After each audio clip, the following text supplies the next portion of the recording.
নমস্কার বন্ধুরা, আজ আমি নিয়ে এসেছি ডাল আলু ডিমের রেসিপি। ডাল আলু ডিম বিভিন্নভাবে রান্না করা যায়, তাছাড়া রান্না একটি আর্ট। এটা চাইলে আপনারা যে কোনোভাবে রান্না করে খেতে পারেন। দেখুন বন্ধুরা, আমি কিভাবে রান্না করি। রান্না করার জন্য প্রথমে একটি কড়াই বসিয়ে দিলাম, দিয়ে কড়াই গরম হলে দিয়ে দেব পরিমাণ মতো তেল গরম হলে দিয়ে দেব 2টা শুকনো মরিচ, 2টা তেজপাতা আর সামান্য জিরা। দিয়ে আমি দেব পেঁয়াজ কুচিটা আমি একটু ভেজে নেব, হালকা ভেজে নেব। নিয়ে আমি দিয়ে দেব এখানে রসুন কুচি দিয়ে আমি বেশি ভাজবো না, অল্প একটু সময় ভেজে দিয়ে দেব আলুটা আমি কষিয়ে নেব। তার জন্য দিয়ে দেব সামান্য একটু জল দিয়েছি এজন্য কারণ আমি এখানে অনেক গুঁড়া মশলা ব্যবহার করব।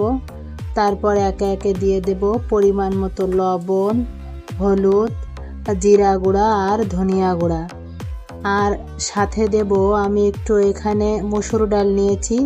আপনারা চাইলে মসুর ডাল না দিয়েই রান্না করতে পারেন। মসুর ডাল দিলে রান্নার স্বাদটা একটু অন্যরকম লাগে, ঝোলটাও ঘন হয়। এজন্য আমি একটু মসুর ডাল দিয়েছি। দিয়ে আমি ঢাকা দিয়ে সব কিছু ভালোভাবে কষিয়ে নেব।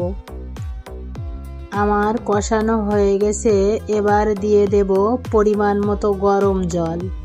আমি আগেই বলেছি আমি রান্নায় একটু গরম জলই বেশি ব্যবহার করি, কারণ গরম জল দিলে রান্নার স্বাদটা একটু অন্যরকম লাগে। তারপর আমি দিয়ে দেব 4টা ডিম আমি আগে থেকেই সিদ্ধ করে ভেজে রাখছিলাম, ওটা দিয়ে দেব। আর সাথে দেব কাঁচামরিচ ফালি।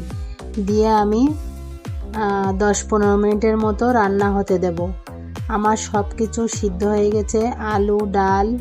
তারপর আমি দিয়ে দেব ভেজে রাখা ডিম। আমি এখানে একটা ডিম পেঁয়াজ দিয়ে ভেজে রাখছিলাম, কারণ আমার সবসময় ডিম সিদ্ধ খেতে ভালো লাগে না, এজন্য। আর সাথে দিয়েছি গরম মশলা গুঁড়া।